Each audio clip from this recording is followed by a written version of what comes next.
Looking to showcase your product or service? There's no better place than the AFCA Convention, which will take place January 8th through the 10th in 2023 in Charlotte, North Carolina. The AFCA Convention is an opportunity to exhibit in front of over 7,000 coaches and staff members. Head on over to convention.afca.com for more information. See you in Charlotte. This week on Inside the Headset, we are featuring Stonehill College's head football coach, Eli Gardner. Coach Gardner discusses the new changes in a coach's career, the change to Division I FCS for Stonehill College, and his experience with the AFCA 35 under 35. Now, let's get inside the headset with Coach Gardner. Coach Gardner, what's going on, man? How are you? I'm doing well. Appreciate you having me on. Well, I appreciate you taking the time. Grabbing a head ball coach for 20 minutes on any day is always a tough deal, man. I know tons of emails, phone calls, texts, and everything. So I do appreciate you making a little time for the AFCA, as you always do. Now, we were just kind of doing small talk before we start recording the podcast, and you kind of mentioned being at Stonehill for 14 years, pretty much your whole career. You had 1 year right after you got done playing ball at Western New England University. You work with the D-line, but since 2009, I mean, you just worked your way all the way up to the head ball coach. What is it like? What has it been like? Just that journey, 14 years, just climbing that ladder, and to the point now you're sitting behind a big man's desk. Yeah, it's definitely been an extremely humbling experience. The longer that I'm in this profession, the more and more you realize, right, that is definitely not the norm, unfortunately. Right. And whether it's your choice or someone else's choice, it's very rare to be able to plant your roots the way that I have. I'm extremely appreciative of, Stonehill College to put their faith in me and want to keep me here for 14 years, and to be able to promote me, throughout my time here. And it's really allowed me to build some amazing relationships with people on campus, outside of the athletic department, our alumni base. And it's also personally allowed me to build a family, right? And to plant my roots and raise a son and get married and all of those things. So it's such a humbling experience. I started as a 22-year-old assistant coach here. And in a lot of ways, what Stonehill does for its students and student athletes and helps them grow and mature as young adults. And Stonehill did that for me, in my young career. So I have a huge appreciation for the environment and the culture that we have here, because I'm definitely a product of it. Yeah. I told you I can get off on some tangents, so my apologies. Well, your wife, just when did you meet her? How long have you kind of been together, even prior to you getting married? Yeah, funny story. My wife and I went to college together and maybe said 3 words to each other during college. So we were and Western England is not a huge school, so that's even more rare. Our roommates actually dated each other for a period of time, so that makes it even more of a crazy story. I coached at my alma mater at Western New England out in Springfield, Mass. for a year. I got the job here at Stonehill, and our bye week that first year just kind of lined up with alumni weekend back at my alma mater. So the head coach at the time, Rob Talley, gave us the weekend off as assistants, which was a rare circumstance. So I was able to go back and watch the alma mater play a game. And and we started talking there, and she was living out in the Boston area, and I guess the rest is history. So we've been married for going on 7 years now. Going on 7 years, dating for 14. Kind of lines up to your first year at Stonehill. So I do have a rhyme or reason to ask you that. Yeah. So this is all she knows in terms of your experience in the football industry. I'm sure at this point now she's probably seen enough coaches on the staffs come and go over the years to maybe understand the volatility of the profession. You have a young son. I don't know if old enough to interpret what dad does and all that kind of stuff yet. Yeah. But I guess what my question is this is not the norm in the profession. At some point in time, I don't know when. Would love for you to want to be there forever if you want to be there forever. But at some point in time, something does change. How do you kind of prepare your family for, hey, this is the reality of college football. This is something that I want to continue to do. Yeah. Well, it starts with reminding her how lucky she is every year that we don't have to do that. Yeah, for sure.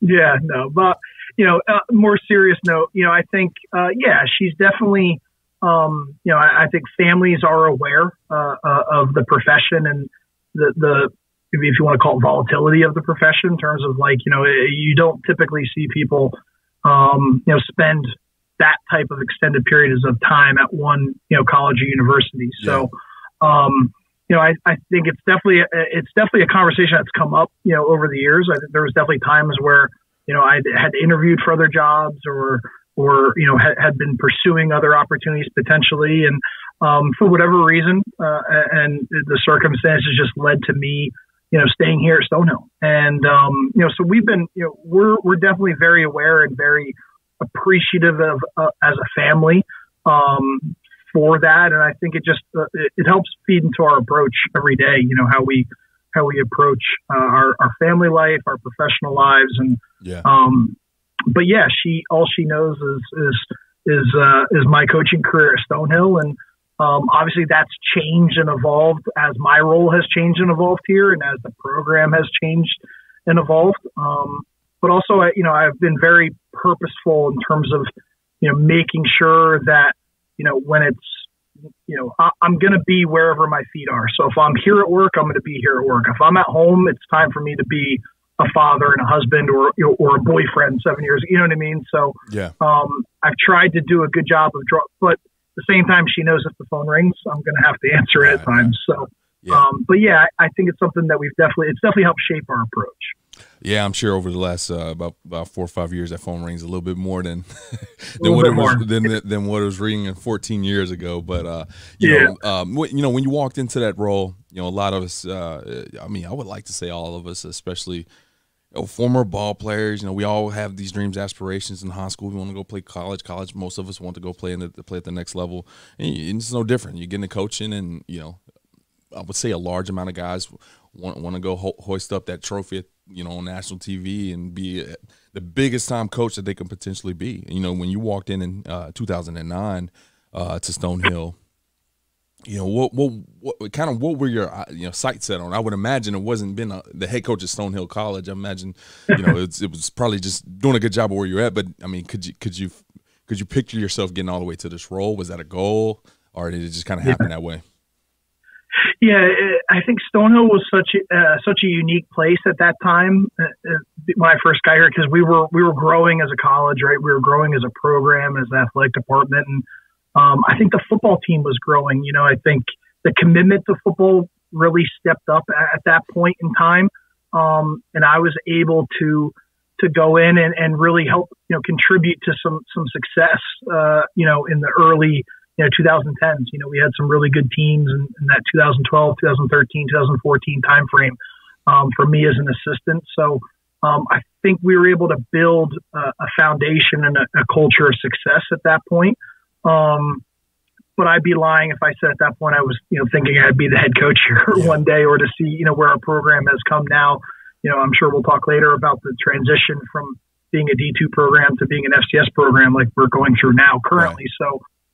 But it's really just been a great environment to see the commitment to, the student athlete, experience here in terms of the facilities and just our ability to recruit, retain, and give great, experiences to our student athletes. So it's been a wild, 14 years just to see the growth here, and a lot of that has been what's kept me around and.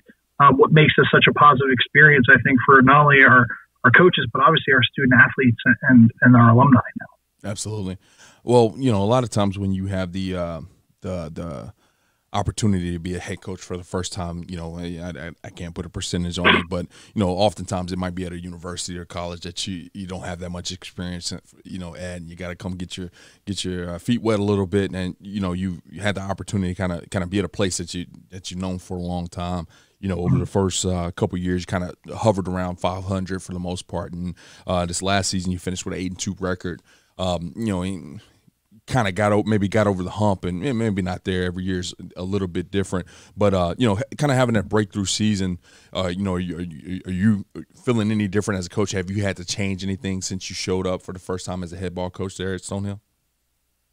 Yeah, it was unique circumstances. I was 29 years old when I got the head coaching job here at Stonehill. Yeah. I had been the defensive coordinator for a number of years. I think, Rob Talley, the previous head coach, did a tremendous job of really empowering me and preparing me to the best that he could, right? At the end of the day, as soon as you change that seat, there's no way to really, truly prepare yourself until you experience it, And at that age, and still now to this day, I'm still evolving and growing and trying to better myself as a coach. So, the big challenge for us at that point was, having been here as an assistant and still to this day is, we don't want to do anything here at Stonehill or with the football program with the reason being because that's how we've always done it, right? We're constantly trying to tweak and tinker and improve. And, if we, feel really confidently about something that we do well and it's produced results, that's got to be the foundation of it. It can't just be, well, that's how we did it last year, so we're going to do it that way this year. Yeah. And I think that approach is what allowed us to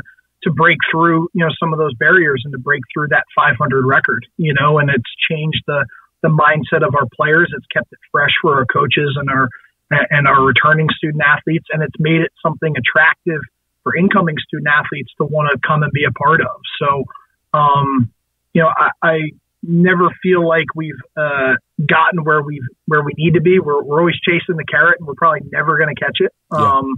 But that's why you come to work. You're chasing perfection, and it's never going to be perfect, but you're always going to try to pursue it, and that's what keeps us, trying to continuously improve every single day. I love it. I love to hear that, Coach. Now, once again, going off on a tangent a little bit,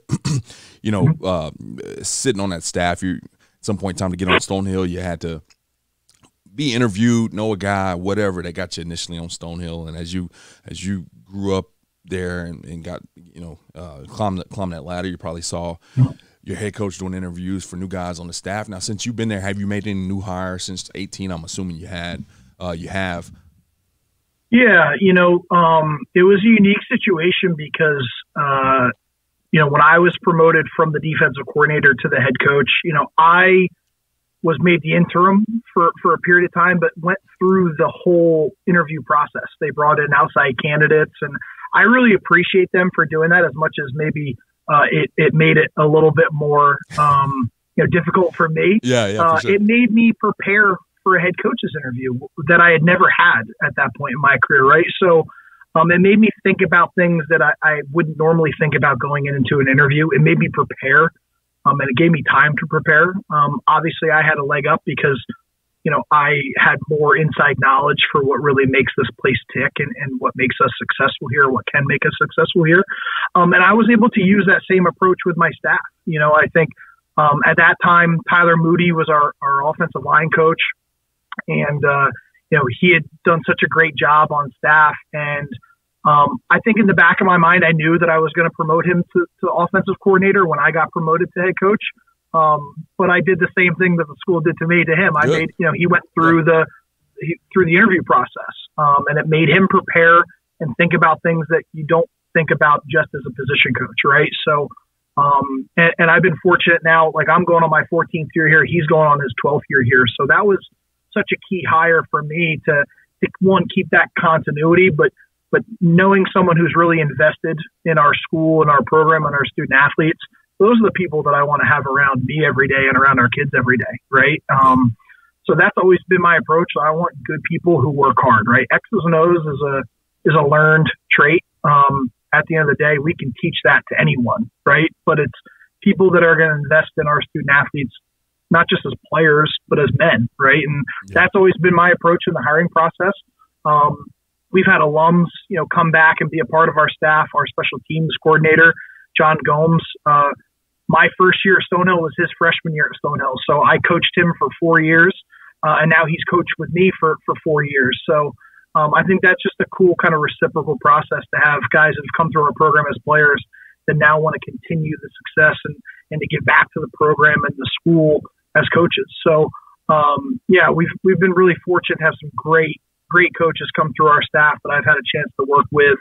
And obviously it's cool to see them go on to do exciting things after they leave Stonehill. And it's cool to be able to keep keep some of those guys around here too long term. Yeah. And to keep that continuity for myself and for the kids. Well, that's fantastic. I appreciate you kind of talking about that, because what I was looking at was, you going from interviewing for the head job to actually have to conduct these interviews and find out what exactly you want for the program. And, as you mentioned, nothing really truly prepares you for sitting in that head coach's seat. And, one of the things, or a couple of things I know, is not only the duty of a defensive coordinator or a special teams coordinator, as you started off at. Over the last few years, you've initiated a social media marketing and promotions campaign. As the head coach, you will the annual alumni golf outing, the winter social. These are some of these things that are outside that purview of what do I run on 4th and 1, or all those kind of things. And what has prepared you, and not necessarily prepared you, just talk a little bit about, I guess, those additional responsibilities, how you prepared yourself, dealing with financial stuff, just all these different things that are circling you that, maybe you can tip some young guys that might be heading into a head coaching position at some point in time. Just what are some of the things that you have to do? Yeah, I mean, I think at the end of the day, events like those or campaigns or whatever the case may be, it really just comes down to relationships, right? You build relationships with these kids in the recruiting process before they choose to attend your college or university. You spend more time with them during their 4 or 5 years, than anyone else on campus while they're here. And then they go on to do great things once they leave. And it's continuing that relationship, right? It's, Stonehill is such a great community-based atmosphere. And I think our approach is to maintain that community, not just with our current players, but also with our alumni and the guys that have come through our program and are proud of what they did, but also proud of the foundation that they helped lay, for us to continue to build this house upon as we move forward into the future. So, as an assistant coach, you really don't, deal with the budgets or the books, so to speak, as much as you do as a head coach. I was really fortunate to be in a situation where, my goal was to be the most, helpful guy I could for our head coach. So if that meant like, hey coach, like, let me take the golf outing. Like, what can I do for that? Like, let me get my hands dirty with that. What can I do to take things off his plate?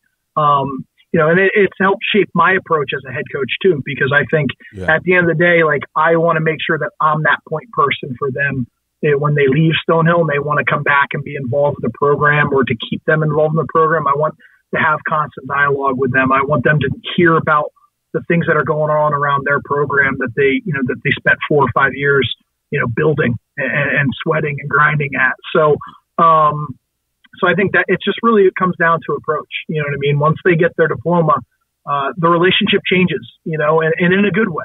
And I think keeping them involved, like, those are just, unique ways to keep them involved. And, you never want to be the guy that's just calling every year asking for a handout, right? Hey, where's your donation? You have to keep those alumni involved with your program and make sure that they maintain that sense of pride in what they were a part of. Coach, I appreciate you sharing that, because, you said something that, like, for me, I mean, that was kind of fantastic to hear. You actually wanted to have some involvement in some of these things that probably don't sound the funnest, to be honest with you, but you want to take some stuff off the head ball coach's plate. But at the same time, I mean, that, no joke, that is something that intimidated me about, if I ever was able to be a head football coach, was dealing with the budget. I mean, because it was just something you had zero experience with, but, you went ahead and got ahead of the curve, and maybe not for reasons to, prepare yourself for a head coaching position, or maybe so, but, nonetheless, just to help the head ball coach out. So I appreciate you sharing that, and hopefully that inspires a few younger coaches to, to try to get involved and learn that stuff early, so you're not bombarded or, like I said, intimidated by some of those portions that aren't just the X's and O's part, because that is the easy part. Some of the other things are a little tougher to deal with. Now, you may mention of it earlier, and I definitely want to dive into this. Stonehill is transitioning from Division II to Division I FCS, and so there's a lot of changes that go into these types of transitions. And I want to say we had Mike Mentor on. He was transitioning from FCS. He was head coach at Campbell, from FCS non-scholarship to scholarship. We had somebody else on, I can't recall who it was, that was making a transition. Now, these leaps are huge, just in terms of budgeting, scholarship amounts, all these different things. Just talk to us about some of the, very, very simple aspects of transition, the amount of scholarships and what conference are you leaving and going to, things like that. And then we'll dive into it a little bit more. Yeah. I mean, I think it really starts with the conference, right? And so, we're joining the Northeast Conference, and we're actually joining, this fall. So we're going to play a 7-game NEC conference schedule this fall. We made the announcement about a month and a half ago, so we are definitely diving straight in, and it's exciting. It's definitely a shot of life into the program, into the department. Obviously, this move doesn't just affect the football program. Yeah. It affects all of our sports. But for me, on a personal level, for someone who's only been here, right, for a long period of time, this is kind of like taking a new job and breathing a lot of fresh life into the program for me. Right.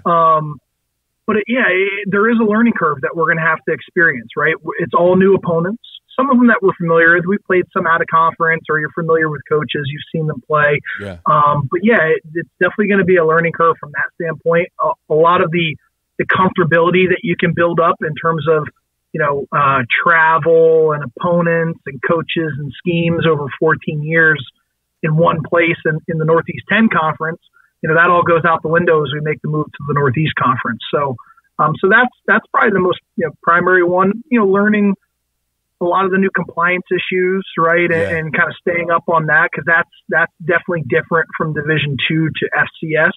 So that was kind of our first and foremost, like, hey, what's changing right now for us? Like, let's take this one step at a time. So for us, we had 2 weeks left in spring practice when we made the announcement. So not a whole lot of changes for spring ball, but, we were planning on going out on the road recruiting right after that. So in terms of who we're targeting and the time that we have to go out changes a little bit. The cycle has moved up a little bit, right? We didn't have a 3-day signing period in December in the Division II level like we now do at the FCS and FBS level. So everything's got to be moved up a little bit. At the end of the day, I still think we're targeting the same type of student athletes. Maybe we just have a more realistic chance of getting them. Yeah.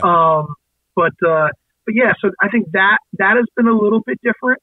The reception, though, from high school coaches and recruits and alumni has been awesome. And it's really exciting as a coach because you want people to be aware of your brand, right, of your school and of your program. And I think this is just really differentiating us, from the other schools in our area, but also in FCS. I think when people, recruits, families, whatever, hear Division I, they think of like these big schools, right? And maybe a misnomer that, that there's a de-emphasis of academics, and I think that's what's going to really differentiate us moving forward, because we are a smaller, high academic, private, liberal arts school. So, but we're going to be able to offer that high level of academics with now Division I athletics, right? So I think it's really exciting for us to be able to truly offer the best of both,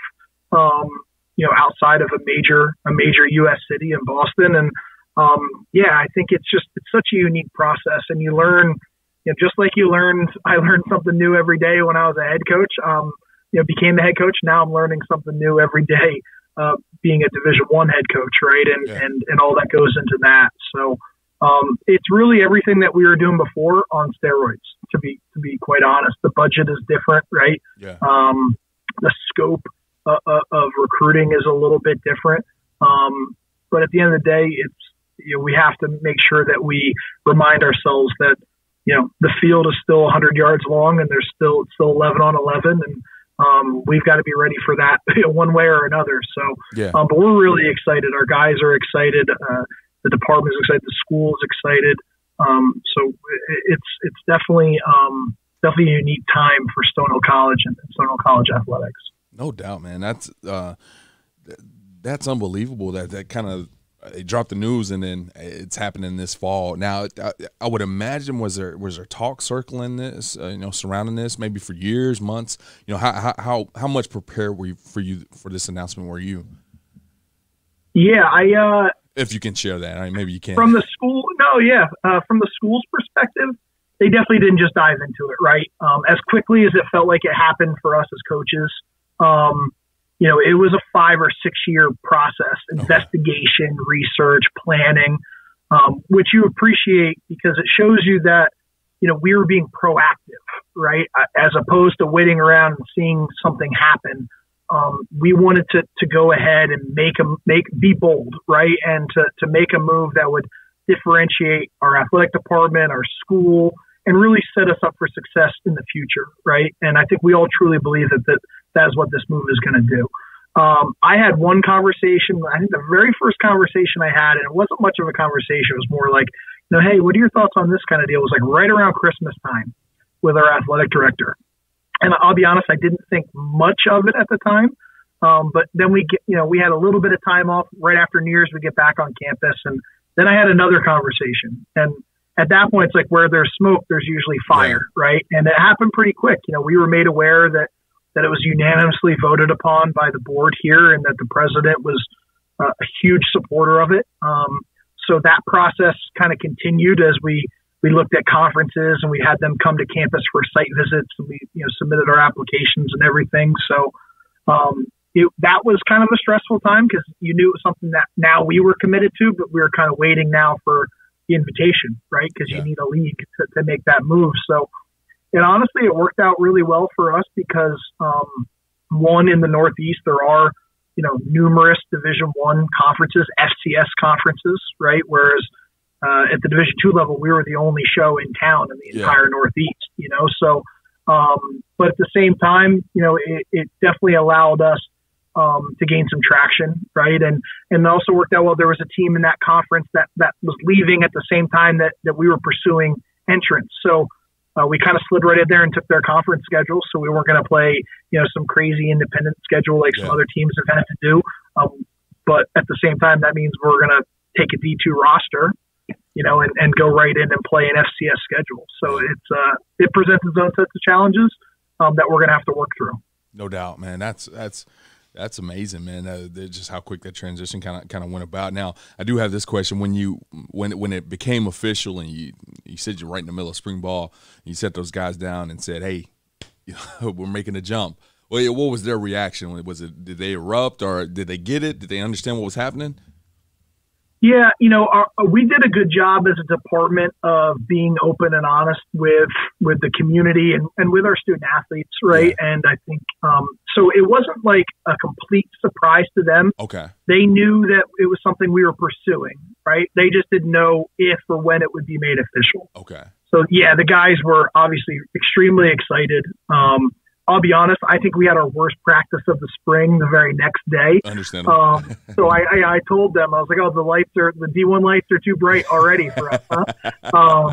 But we rounded into form and finished out the spring strong. But yeah, for them, I think what it did for them, and not that it should, right? I don't love to admit this as a coach, but in all honesty, I think it provided a greater sense of urgency, right? For our student athletes, because as much as it is fresh for me and presented a new set of challenges, they saw that as a new challenge for them. And, it's just really cool because they're going to have the opportunity to say that we were the first, right? The captains that we have for this upcoming year, they're the first Stonehill football captains at the Division I level, and for 3 of them, they're 5th-year seniors. So they played 4 years in Division II ball. And now they have a chance to close out their career along with the rest of their senior class, as that first senior class that played Division I football. So it's really exciting. But yeah, it definitely has provided a greater sense of urgency for not only our coaches and our department, but for our student athletes. Yeah, man. That's I'm getting goosebumps up here. I mean, it just seems like just such an exciting opportunity for just everybody. I mean, yourself, you're going to be the first head coach, just like those first captains. I mean, you're going to be the first head ball coach for that. Now, my last question is, spring ball ended, had the opportunity to get on the road for a couple weeks. What did you know? I know as a head ball coach you can't get on the road, but did your staff come back and talk about any difference? Walking in the schools, and it makes a difference. I've coached Division III, Division II, FCS, and FBS. It was a little easier to recruit when I was the FBS coach. It was a little harder to recruit when I was a Division III coach. I mean, I hate to admit it, but it just is what it is. That what did the guys come back and say, "Hey, man, this was a little bit easier." Guys were a little bit more excited to see me, or was there a lot of education going on about the transition? Like, what was the spring recruiting like for those guys? Yeah, I mean, there was definitely a great buzz around the fact that we were making this move, right? And we don't just sit in our backyard from a recruiting standpoint. I mean, we're sending coaches down to Virginia and Maryland and DC and Pennsylvania, New Jersey. I mean, for the most part, from that area north is really our sweet spot, right? But yeah, you're probably not surprised in the fact that the doors opened up a little bit easier, and the conversations went a little bit easier, just with a different number that's attached to your program name, right? So, but I think a lot of people were excited I think people are excited about growth and opportunity, right? I think they were excited to see another, Division I program, especially if it's a more local school in their backyard. To be able to send their student athletes, and to be able to gain access to, and for us, to use us as a resource, to help improve their programs. So I think, there's just a lot of positivity around it. But yeah, I think the coaches would be the first ones to admit that, it was definitely easier to talk to the types of student athletes that we always want to recruit and talk to in this process, with the D1 tag next to it versus the D2 tag. Yeah. It's unfortunate, right? It's sad to admit that, but like you said, it is a reality of the recruiting game, So, I did think that it did present an opportunity for us to, with us kind of entering into, the timing that we did, from a recruiting standpoint. I mean, I think everybody just expects, okay, you're going to start throwing out hundreds of offers, right? And you're going to be able to offer scholarships, and there is some education around that. But also I think for us, like our message to recruits and high school coaches, we had the opportunity to say, hey, listen, we're not going to be one of those teams. Like every offer that we put out as Division I program is a committable offer. It's not us saying, hey, we're going to recruit you, or hey, come to our camp and we'll see. Like we want to do this the right way. We're going to do right by the high school coach. We're going to do right by, for him and his players. And so it allowed us to kind of, have a unique approach and kind of maybe be a little bit different than those teams that are throwing out 200 or 300 offers, before they've even had the kids step foot on campus or be able to meet them and introduce themselves. So, we're trying to use that to our advantage. And I think we've gotten some positive feedback about that too. No doubt, man. Well, I appreciate you sharing that. Now, before I let you go, I did want to talk a little bit about your experience with the 2018 35 under 35. You were a member of that class. I think it was just your first year getting the head job. How did that experience help propel you and prepare you to be a head coach? Especially as you just had started. Yeah, I mean, it was an amazing experience, to be honest with you. It definitely exceeded my expectations. I mean, I don't know if I really knew what to expect going into it, but first off, it was so humbling to be recognized not only by the AFCA, but also with the other gentlemen that were in the room, the other coaches. I mean, I'm not to reveal any names or anything, but I'm looking back at some of the, just some of the coaches that were in there and where they are now in their careers, whether they're coaching in the NFL or they're coordinators at the FBS level. And it was really cool to be, in the same breath in that group, but I just thought it was such an awesome experience because the information and the resources that were brought to us that day, the ones that really stuck out. I mean, obviously we had some former coaches that were nominated under that same group in years earlier than that. That really came in to talk about their experience. Brian Kite was a huge resource that was brought in, and I really kind of latched onto him after that that introduction. But I also thought it was really neat. We had brought in some sports agents to talk about contracts and just the things that it's really hard to get a sit down resource to gain that information without going and seeking it out yourself, right? And I just thought it was really cool how the AFC just brought that right to our table and gave us that forum to gain that type of information. And it was good because, I think There was some family members there and a coach's wife there to just talk about like life and the balance, right? And just to make sure we hit that reminder button with everyone that there is life out, away from the whistle. But yeah, I just thought it was such a wealth of information. I definitely walked away from that kind of like awestruck, like, wow, I'm so fortunate to be in that group because of what I just gained from it. It wasn't what I did building up to that. It's the tools that I was able to take from that experience to better myself moving forward. So I thought that was my biggest takeaway by far. Coach, that's awesome, man. Well, thanks for making this 35 under 35 thing special. It's definitely continued to grow and blossom. And when I took over the role, and you guys might have been my first class. I think you guys were my first class. Been over at the education. Yeah. I mean, it's even leaps and bounds from where it was then in terms of the amount of applicants that we get, the quality of applicants that we're getting. And then, like you said, just looking at that class now, and I can't go anywhere without hearing one of those guys' names, or can't get on the scoop without hearing one of those guys' names, or see an award without hearing one of those guys' names. And it's so I'm very much appreciative of you guys, and how you represented that kind of my first class and help propel this thing into be what it is now. And before I let you go though, Coach, especially as you guys are making this transition from D2 to FCS this year, I would love coaches to have an opportunity to kind of keep up with your journey, and maybe keep up with your social media campaigns and things like that. So if you don't mind sharing your social media accounts, so coaches can give you a follow and ask questions and keep up with you. Definitely, yeah. My personal Twitter account is at Coach Eli Gardner. And our team's account is at Stonehill FB. So we have, Twitter, Instagram, all that good stuff. And I'm sure we'll have a lot new and fresher content moving forward as we make this transition. We're excited to share that journey with everybody. So I appreciate that opportunity, Mario. Yeah, no doubt, man. We'll make sure to link that in the show notes, make it super easy for everybody to find. Once again, Coach, appreciate you. Always willing to help out. And like I said, how you represent it. And best of luck rolling into the fall, first year FCS program. Best of luck to you. And I look forward to seeing you in Charlotte in 23, okay? Awesome. Thank you so much. I appreciate it. All right. Thanks, Coach. Bye. Thanks for listening to this week's episode of Inside the Headset. If you heard anything on this episode that you would like to learn more information about, head over to afcapodcast.com, where you can find every episode and all of the corresponding show notes. While you're there, take a second to rate, review, and subscribe to the podcast. If you have any questions, comments, or suggestions for the show, please let us know by sending an email to podcast@afca.com. Make sure to follow the podcast on Twitter at Inside the Headset and tag it when you share each episode.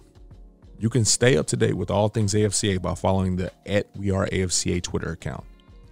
Every episode of Inside the Headset can also be found on your favorite audio streaming platforms such as Spotify, Apple Podcasts, and YouTube.